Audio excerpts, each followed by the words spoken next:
So when the lawyer actually has an interest in the things that are being protected, I think it makes us better lawyers. And in my case, it attracted me more to intellectual property law. I do feel like my clients and their brands are like kind of my children, like it is a pretty personal attachment. And, over the last, I would say 5 or 6 years, as I've grown the firm, it is less of a personal attachment. But as a firm, we still feel very proprietary towards our clients and their brands. And yeah, we're here to protect them. We look out for infringers. We help them get the formal registration that they need to protect themselves.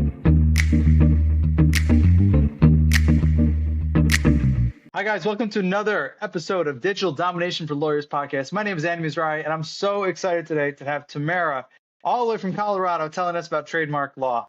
Tamara's been doing this for about 18 years, and I'm so excited to learn more. So, Tamara, introduce yourself. Yeah. Tell us. So actually, Andy, I've been doing intellectual property law for about 25 years. I've had my own practice for about 18 of those 25. So yeah, my name is Tamara Pester Sklar. I am an attorney and the owner of TMBTQ Law. We focus primarily on trademarks, but also other types of intellectual property. We basically help businesses and creators protect their unique brands and creations. And, we were talking the other day, you were like telling me something about yourself. And I said, I'm a geek. So we actually trademarked the phrase, we're the geeks who lose sleep protecting your brand. Love that. I love that. That's awesome. So I'm excited to have you. So first, I would love to hear about, how did you get into this? What school did you go to? How did you get into trademark law? Yeah, so I really am a geek. I used to write computer software programs, like in the basement. We subscribed to PC Magazine or PC Junior Magazine or whatever. And I would write like these silly programs on my IBM PC Junior, in like 4th grade. And actually I had a teacher that encouraged me to go into software programming or whatever. But at the time I was like, oh, I don't know. I'm not sure I'm cut out for that. And anyway, it's so early in elementary school, right? Then I got into high school and college. I like to read and write. And I was a history major in undergrad. I went to Washington University in St. Louis. I graduated with a degree in history, minor in business. So what do you do with that? I mean, I guess I could have been a history professor, or I tried, doing stuff in business. I thought maybe I wanted to go to law school, but I wasn't convinced. So I did take the LSAT, but then I applied to law schools during my senior year of college. But then like I said, I wasn't really convinced that was the route for me. So in between college and law school, I worked for a few different organizations. I worked for a nonprofit organization. I thought I wanted to do nonprofit law, help the world. Really did not like that. I didn't realize how much politics are involved when you're working for a nonprofit. And you really need to bow to the board of directors and the donors. And so that kind of turned me off. And then I worked for a law firm. And I think I was making like $18 an hour. And, the attorneys, and this is back in the late 90s, maybe early 2000s, the attorneys were making like at least 10 times that amount. And I realized we weren't really doing things that were that different. Like I was doing a lot of research. I was heading down to the library in Washington, D.C. and researching, writing memos about various legal aspects. And I really liked it. And again, I realized the large differential between what I was getting paid and what the attorneys were making and billing their clients. And at that point, I figured I might as well go to law school. Wait, what were you doing in that scenario that you were working? I was a law clerk. Yeah, for a firm. They did some personal injury. They did some corporate transactional. It was someone my dad knew and was like, hey, can you help my daughter is in Washington, D.C. She really hated her internship. Can you help her find another job? And they were like, we're actually hiring. So yeah. That's cool. Mm-hmm. Well, a lot of thinking about. I've worked for nonprofits, and I totally understand the feeling of like you want to give back. You're making a big change, but you're also bowing down to these boards that have all this power and it's very hard for them to even make a decision. Right? It was, yeah. Like everybody on this board has to agree on something. Yeah. So I went to law school, still kind of like idealistic, thought maybe I wanted to do environmental law. First year I had an environmental law class and the professor just made it seem like such an old boys club. So again, I was like, I don't know, maybe I don't give things enough of a chance. But I was like, I don't want to do this with all the acronyms. You had to know like 30 acronyms. So forget that. And then finally, second year, I took like intro to IP and it just clicked. It was like, because I'm a geek and I knew about software and technology and some things that are discussed in some of these cases. So it wasn't such a leap to go from that to copyright law or trademark law or patent law. At the time, my law school only taught a couple of classes. Now they have I went to University of Denver for law school, came back to Denver.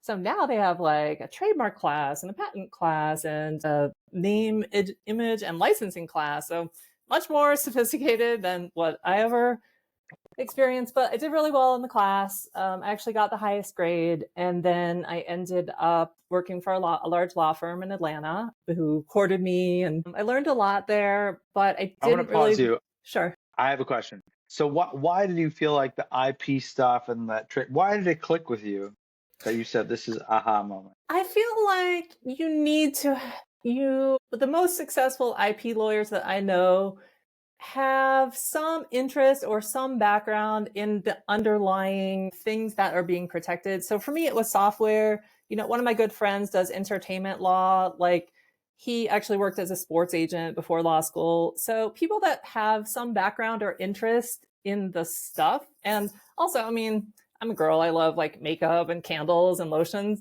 And it turns out now I represent a lot of consumer brands that make those things. So when the lawyer actually has an interest in the things that are being protected, I think it makes us better lawyers. And in my case, it attracted me more to intellectual property law. Okay. So it's really all you feel.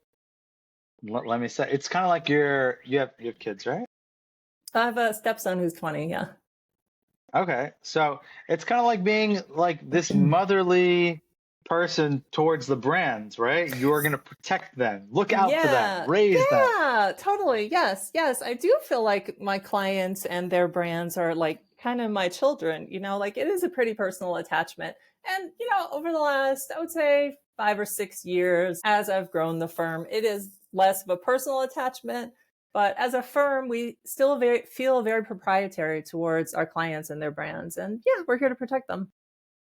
We look Right. out for infringers. We help them get the formal registration that they need to protect themselves. Wow. And very interesting.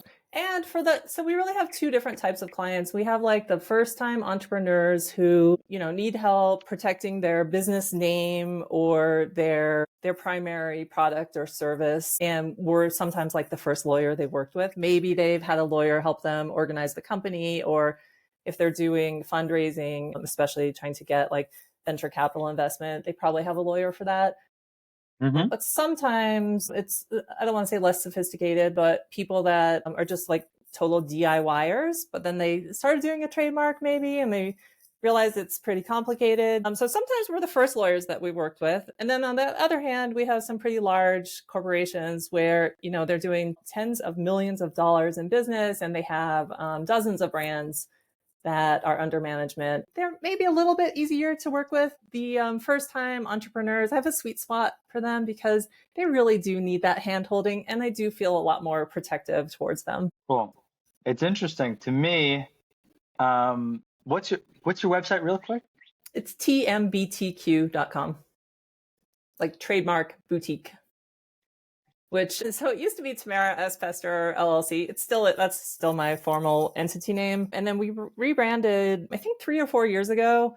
I did not realize that when you Google TMBTQ, it used to come up like, now I think our law firm probably comes up, but it used to come up like, did you mean LGBTQ? I'm like, no, I just didn't realize those were the same.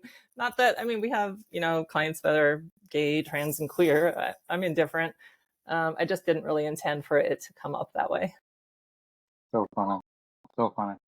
It's interesting. Yeah, it's really, we are the geeks who lose sleep protecting your brand. Yep. Yeah, so I used to be a little bit ashamed of being geeky. And then I was in this crazy intense law firm coaching program. And I went to one of their workshops a couple of years ago. It was down in Florida. It was a lot of fun. And they kind of like put everyone on the hot seat. So it was my turn. And the guy leading the workshop was like, why did you get into this type of law? And I was like, well, I just it just really clicked with me. I just really like trademark law. And someone else in the room was like, that's not true. I think she's a fierce advocate for her clients. And I was like, well, I care about my clients. I wouldn't say I'm like a crusader for their intellectual property rights. And the guy was like, I don't know. I think I believe what she's saying. And I was like, yeah, I mean, the truth is, and some people in the room were like, I do estate law because my grandfather died. He didn't have a will. And it was such a disaster and resulted in so much infighting. Another person be like, I do immigration law because I'm an immigrant and I know what struggles people are going through. And Yeah, I was like, yeah. I don't really have a compelling thing. I'm just like geeky and I like this type of law. And he was like, that's what you need to say. Like, be true to yourself. And from that, I was like, yeah, I think people will want a geek who loves the intricacies of trademark law and like the ways to get around things. If you get an office action, there's like at least 3 different strategies. You can respond to the office action. You can, if you're get a rejection based on confusing similarity to another mark, so you can respond, pointing out all the differences. You can contact the person that was cited against you, or you can look into their trademark record and look for any flaws and actually try to cancel their registration. So each thing, everything in trademark law, I feel like there's all these like twists and turns you can take. And that's what I really love. And I haven't Nice. embraced that geekiness. And then we registered the trademark for it. It's interesting. I just love the idea that you're there to protect them. Like you're Mm-hmm. saving them, you're protecting them, very motherly to them. I love that. Something very like a mama bear speaks to me. Yeah, I like that too. Yeah, it's very sweet. So, talk to me about your approach for low cost, low digital domination, winning without ad spend. What does Yeah, that mean? so when your producer contacted me, I actually thought it was, we get so much spam, like, hey, I can help you improve your website. Hey, do you want to be in this magazine? You only need to pay $5,000. I don't want to be on the thing where I'm going to have to pay more money. And she was like, no, no, no, there's no cost to be on it. And as I told you yesterday, I was a little surprised because, like, I don't consider us to be the typical digital dominator.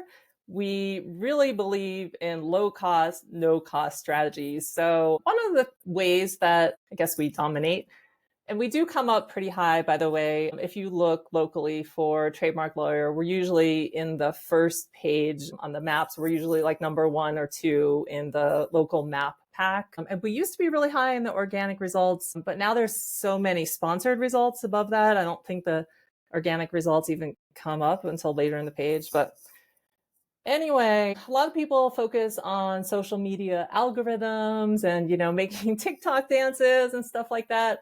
We just focus on creating content, owning our own assets. We have a blog that's been going for probably almost as long as I've owned the firm. And we have had our website on a couple different platforms, but, we repurpose the content. It's content that's still relevant. So we'll make a blog and then turn it into a Facebook post or reword it for LinkedIn, or occasionally I'll do like a reel or Instagram video, something like that. We have client newsletters that we send out periodically. We don't really rely on any paid ad spend with Meta or Google ads. I did at one point try Google ad, and I probably should have hired someone for that because it was confusing. And I think I pressed the wrong button and like our ad never got shown. I'm still not really sure what happened with that. But yeah, we had like a lead magnet. I think it was what was it?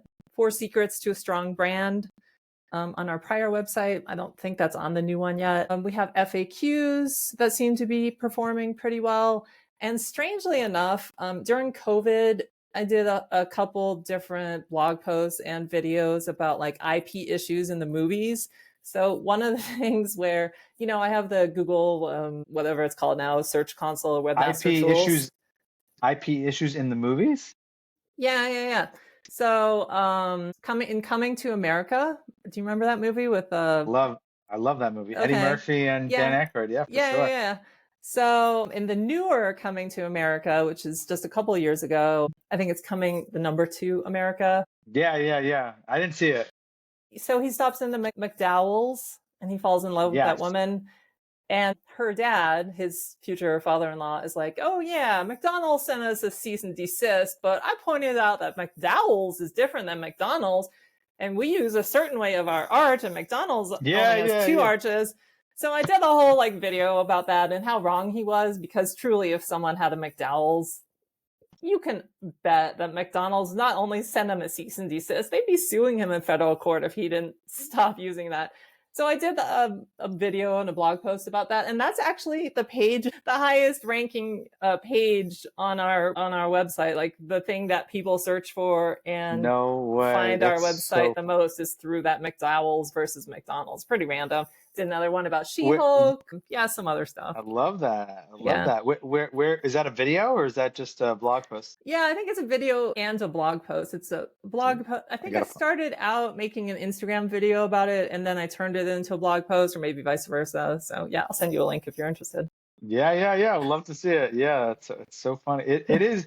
It's such a great moment, and I love that you found a way to make that like pop culture thing work for you. I Yeah, know and that. honestly, like it was COVID. I was bored. I wasn't trying to necessarily get views or clicks. I was just like, here's something interesting. Oh, I know. I did one about Tiger King too. Do you remember the Tiger King?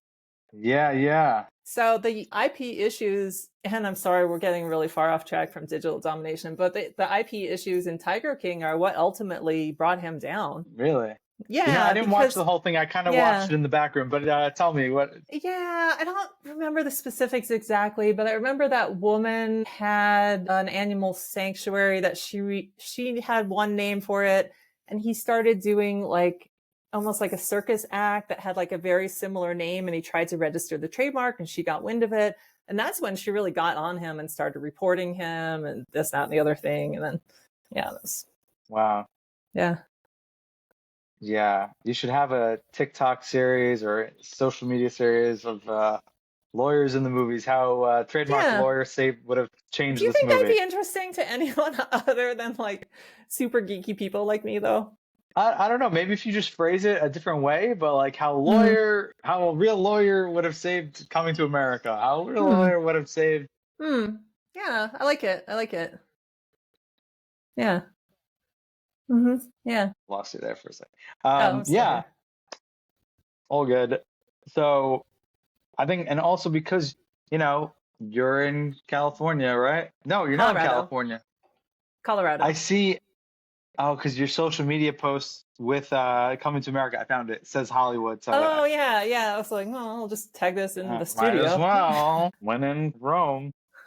Awesome. Very funny. Love that. So very cool. Tell me about, let me see, what was your other? Tell me about using leveraging own platforms and that's what you did. That's what we just spoke about. Yeah. So, yeah, we got a little off topic. I apologize, but I think that the fact that we're not doing crazy dance videos or whatever, and there are attorneys that do that, by the way. I think that through content that we're writing ourselves, I mean, we use AI maybe a little bit, but it's always finalized and proofread by a real lawyer, either me or my associate Arjuman. Because it's in our authentic voice, I think we have built some trust, and people seem to, when we have these prospect calls, well, I guess we'll get into the next thing. You said, what systems do you use? So the best marketing asset we have, I think, is the system that we have implemented for prospects, as well as following up after we have a call with a prospect, which is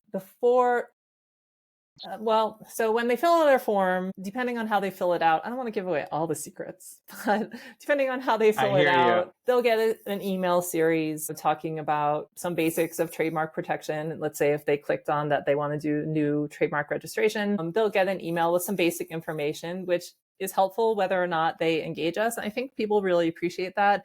I think the combination of the email series as well as putting ourselves out there through our blog posts or videos or whatever on social media, it does create a sense of like, these people really know what they're talking about. I think I can trust them. And there's usually, it might be kind of weird because, we charge a significant fee for our services, but I've never really had people like during the initial meet and greet, I've never really had people ask me like what my actual experience is or what my education is or how many people we've helped or ask for references or anything like that. Is that weird? I think people are just looking for their own solution in the moment. Maybe unless they're maybe in the industry or have like Yeah. I bet your corporate clients probably ask you those questions, right? Your No, they big don't. ones. Well, so that's the other thing Ask you is a little bit. maybe a little bit, but that's talking about like no cost, low cost marketing. We have been very fortunate to have some really happy clients, and then they refer us to their colleagues in the industry, and then those people refer us to other colleagues in the industry. So I think we measured it in between 2023 and 2024, something like 67% of our new trademark matters came from existing clients. So that was new clients. I mean, old clients that were doing a new project. They really like us. And then they're sending their friends to us. And that's awesome because we don't need to invest in marketing that way. Although, if I wanted to scale the business, I would probably invest more in digital marketing. Get someone who's good at those digital ads. I don't know if you do that or someone else, but I think that's the only way to like reach outside of your network. But do we really need to do that if we're getting so many leads from inside our network? No, I mean, so I guess if you're doing enough, but people think that the referral system is, the old idea is that if you just rely on referral, what happens if it ever dries up? So Mm-hmm. you got to always have a way to get a little bit outside your network. Yeah, yeah. And I still go to events. Like last night, I went to an Alliance Francaise event and, get out there, meet new people. It's fun. And it Right. usually, it seems like whenever I have a speaking engagement or attend an event, I usually pick up one or two new clients. So I should do more of that. Awesome. Nice. Yeah. Lastly, tell me about authority through education. Wait, so Yeah. systems as a strategy. I want to Hmm. pause, run back. So system and strategies, one of the things that you think you do well is you have your systematic approach of following up, checking out, people call you. I've heard of like when I was at like a Google conference and they said one of the most important things about business is when somebody has a call that you're able to answer that request fast, right? Well, I don't know if we're succeeding there because we actually don't let them talk to a lawyer immediately. Well, not necessarily We that. have a live person answering the phone, if that's what you mean. I mean, yes, like you have a live person and you have Mhm. like a way of like, following up with them, right? Yeah, absolutely. Yeah, so they'll talk to our receptionist and they'll offer to either book a meet and greet, which right now is complimentary. At some point in the past, I was charging for it. At some point, I dropped it. It kind of depends on The season, how interested I am. And now my associate Arjumand is doing a lot of the meet and greets. right? So, which is great experience for her. And she's killing it with sales, by the way. Like, I don't know why I didn't hire a dedicated like client relations person sooner because truly Interesting. I am an introvert and I can be extroverted. I enjoy talking to you. I do enjoy talking to people sometimes, but like my most comfortable mode is like just sitting in front of my computer, like doing my work. So yeah, at one point we weren't Yeah, doing you're very pre meeting greets at extroverted. all. You're a I'm an very extroverted extroverted geek. introvert. Yeah, yeah, I am.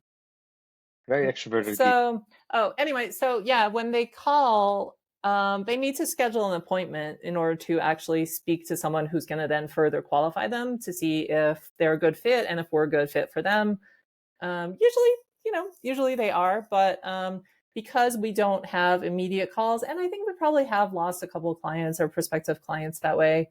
But during those, that time period in between when they initially call and when the appointment is booked, they're getting those couple of emails about like trademark protection in general and how much does it cost? And we have an FAQ email that goes out, how long is this going to take? How much does it cost? What are the benefits exactly? Why can't I just do it myself? Why don't I just use LegalZoom, etc. Nice. Yeah. And, What is? I get all the call Yeah. summaries. I still read through all of the call summaries. And sometimes people get very angry if they can't speak to an attorney right then. And they're like, I just want to talk to a lawyer and know if I can protect my rights or not. Like, I don't know. That's like calling a doctor's office and saying, like, I just want to know if I should have this surgery. Like, would you ever expect a physician to actually jump on the phone with you the moment that you call? No, Right. definitely It's not. unreasonable. And those probably aren't our best clients to begin with. So. That is true. It's a good filter. So, what is authority through education mean to you? Yeah, so we created an online class, Learn Trademarks. I think it's learntrademarks.com, to convey this sense of I guess authority. That sounds dumb. Can we delete that? Sure, sure, sure. Well, so authority through education means teaching, sharing knowledge to help people have confidence in us and trust us faster than any ad would. So we created an online class. Like I said, there are people that are just like DIYers. We created an online class, learntrademarks.com, that No walks them way. through. Yeah, really. It's pretty old. It was also, I think, a COVID project of mine. So 2020 or maybe 2021. And I'm going to be creating a Learn Trademarks 102 On you. or part two, because the USPTO system actually changed a few months ago in January of 2025. The whole fee structure changed and the application strategy has also changed. But through both the emails that we send to prospective clients with our FAQs, on our website, we have frequently asked questions about trademark protection, about trademark trial and appeal board disputes. I think we even Wow. have one about advertising compliance and FTC regulations. So through sharing all of that information, it does sort of position us as people that enjoy sharing their expertise and answering common client questions. That does help, I Very guess. interesting. I love Yeah. that. I love Yeah. that. So it's like, it's so smart. It's like whenever people, because I'm thinking about doing the same thing actually for Hmm. my own universe. Hmm. If somebody can't hire you, but they Hmm. really need your help, you're like, okay, so just here's my course. Yeah, exactly. But And then it's they go, like, I think it was supposed to be $99, and then Udemy is always discounting it. So I think it's like $15 or something. Whatever. yeah, no, it's $54 right Oh, now. there you go. Okay, it's only 50% discount. But it's really, yeah, it's like, yeah, do it yourself. Yeah, Here's the tools. Go for it. it's literally exactly the same stuff that I tell clients during our initial couple meetings. So yeah, it's a bargain. If someone actually has the bandwidth to do their own, the most important part of the trademark application process is the search that you do before you start applying for a trademark. So as long as someone is actually going to do their own clearance, then the class is a great way to learn about it. The problem is a lot of people skip that step and they think that trademarks are just a matter of clicking the buttons on the Patent and Trademark Office website. And, it's an investment. Right now, the fee is $350 per class of services. And then just a couple of months ago, they also implemented additional fees. If you have a custom description, it's per character.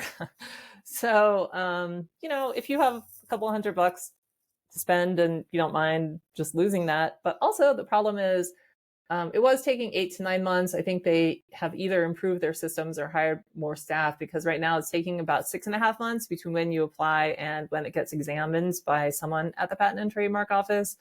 So the problem is that usually people that are doing their own trademarks, they want to start using them right away. And they figure that once they apply, like, they're protected. That's not necessarily the case. 6 or 7 months later, you could get a rejection. And then all that money that you invested, well, granted, if you're doing it yourself, it's only a couple $100, but still, you've invested the money in the trademark process. You probably already built your website, invested in branding. If it's a physical location, maybe you have signage, maybe you have marketing materials, maybe you have hired a marketing agency. Like, that's a lot. If you then later get a rejection, especially if it's a rejection based on confusing similarity or descriptiveness, that's a lot to like not have a protected mark.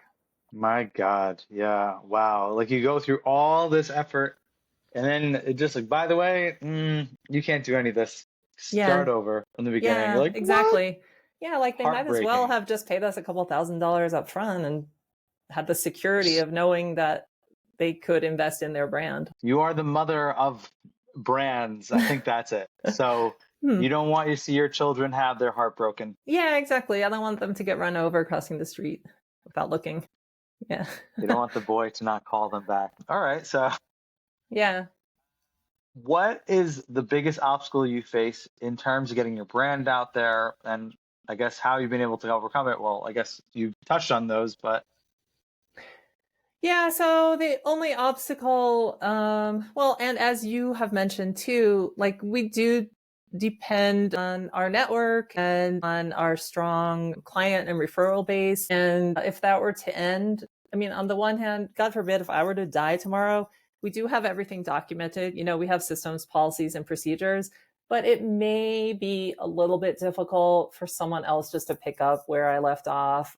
People at this point know the rest of my staff. They get emails from Christine, they get emails or have calls with Arjumand.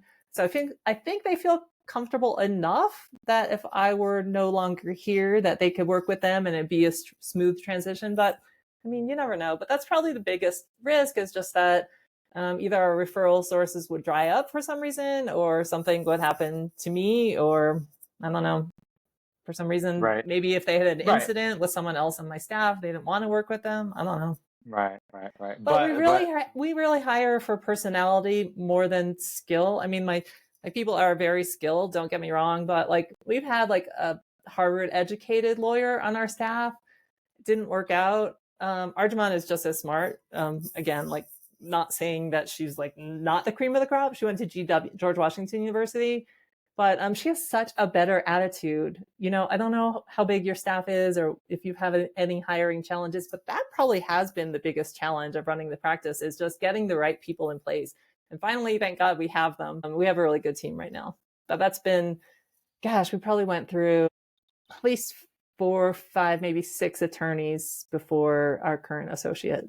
Wow. Yeah. It's such a part of like, the right fit and the right vibe. And yeah, I totally feel it that. has to be a combination of attitude and like technical knowledge, because the technical knowledge you can always train someone on, but the attitude, if they're like, well, I'm going to Hawaii for the weekend and I'll be offline starting at 3:00 on Thursday, like that's not going to work out. I had one guy who I probably shouldn't get into this, but I had one guy who claimed that he had an issue and he could only work like when it was dark out.